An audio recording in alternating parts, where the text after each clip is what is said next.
मित्रांनो, जगप्रसिद्ध विचारवंत रुसो असं म्हणतो की निसर्गावस्थेत मनुष्य सुखदुःखाचा विचार सुद्धा करत नव्हता. कालांतराने मानवाचा परस्पराशी संपर्क वाढला, नव्या गरजा निर्माण झाल्या, मानवामध्ये नव्या नकारात्मक भावना आकार घ्यायला लागल्या. याच नकारात्मक भावनांना सामूहिक व्यक्तिगत संवादात बंदिस्त करण्यासाठी मूल्य, विवेक, नैतिकतेच्या अदृश्य भिंती बांधल्या गेल्या. कित्येक काळापर्यंत या भिंतींनी ही कुपोषित विचार प्रणाली दाबवण्याचं काम केलं.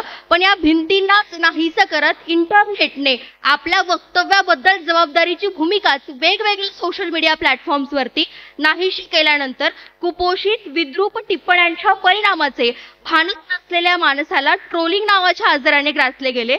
सबब नकारात्मक विचारसरणीचा ट्रोलिंग संज्ञेपर्यंत झालेला हा प्रवास माणसाच्या पडीक वृत्तीचे स्वभाव वैशिष्ट्यांचे चित्रण करायला लागतो. पण तो पडीकपणा मान्य करण्या अगोदर त्याची चिकित्सक पडताळणी करण्यासाठी उभी आहे. नमस्कार, गायत्री अंबुरे विषय मांडतीये. मुळात ट्रोलिंग करावं का? प्रश्नचिन्ह. इतके पडीक असतो का आपण? प्रश्नचिन्ह. मित्रांनो, विषयाला सुरुवात करत असताना मुळात ट्रोलिंग आणि टीका या दोन्ही संकल्पनांमध्ये काय फरक आहे हे आपण सुरुवातीला समजून घ्यायला हवं. म्हणजे मूल्य, विवेक आणि स्थिरतेकडे झुकणारी भूमिका घेत वैचारिक पातळीवरती केलेला वाद म्हणजे टीका. या विरोधात दुसऱ्या बाजूला हेतुपूर्वक समोरच्या व्यक्तीला मानसिक, शारीरिक इजा पोहोचवण्यासाठी केलेली कुठलीही ऑनलाईन कृती म्हणजे ट्रोलिंग. वरवर पाहता या दोन्ही संकल्पना साम्य भूमिकेत स्वतः घेत आपल्या समोर उभ्या राहतात. पण या दोन्हींची प्रवासाचा आराखडा डोळ्यात घालून घातल्यानंतर या दोघांतनं सभ्यता, अभिव्यक्ती, शब्द मर्यादेची पुसटशी रेष अनुभवायला मिळते.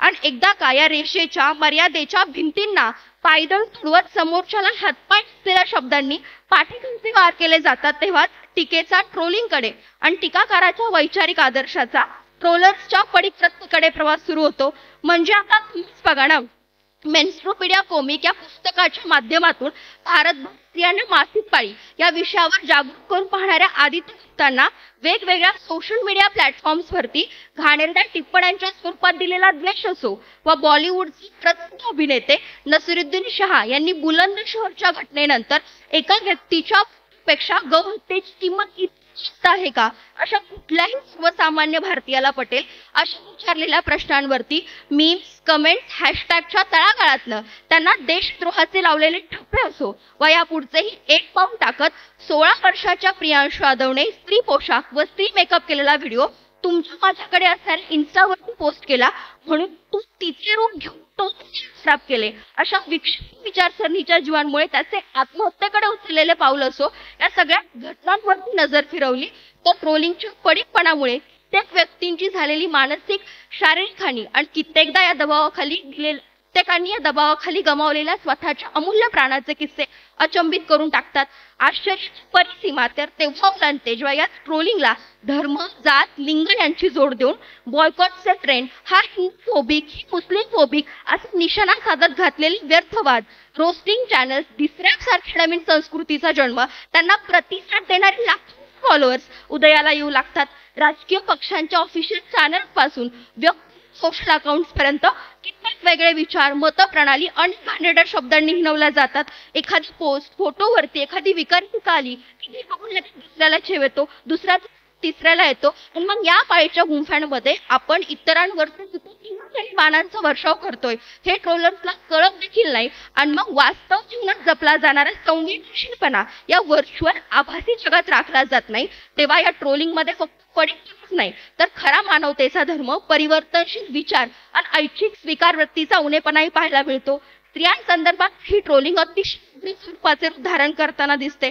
ऍसिड हल्ल्याला बळी पडलेल्या स्त्रियांचा पराकोटीचा द्वेष, तृतीयपंथी महिलांच्या अस्तित्वाशी अमाप छेडछाड, महिलांच्या शारीरिक ठेवणीवरती विषारी सौंदर्याची आकडेमोड आणि एखाद्या स्त्रीने या पारंपरिक भिंती तोडत नैतिक, वैचारिक गोष्टींचे समर्थन करत वादाविषयी बोलू लागली तर लगेच रेड फ्लॅगचे इमोजी टाकणारी ही तरुण मंडळी दुसरी कोणी नसून पुरुष प्रधान संस्कृतीच्या विचारांचे वारसदार असतात असं मला वाटतं. मुळात हा पडीकपणा जन्म कसा आणि पडीकपणाची सीमा ओलांडल्यानंतर काय यात विचार विषयाच्या अनुषंगाने करणं मला तितकं समर्पक वाटतं. मुळात मित्रांनो, लक्ष द्या, आपलीही तरुणाईंची पिढी सोशल मीडिया वापर करतेच नाही तर शोषण करते आहे. अँटी डिफेमेशन लीग 2020 नुसार ट्रोलिंग करणाऱ्या ऐकून संख्येत संख्या ही तरुणाईंची आहे.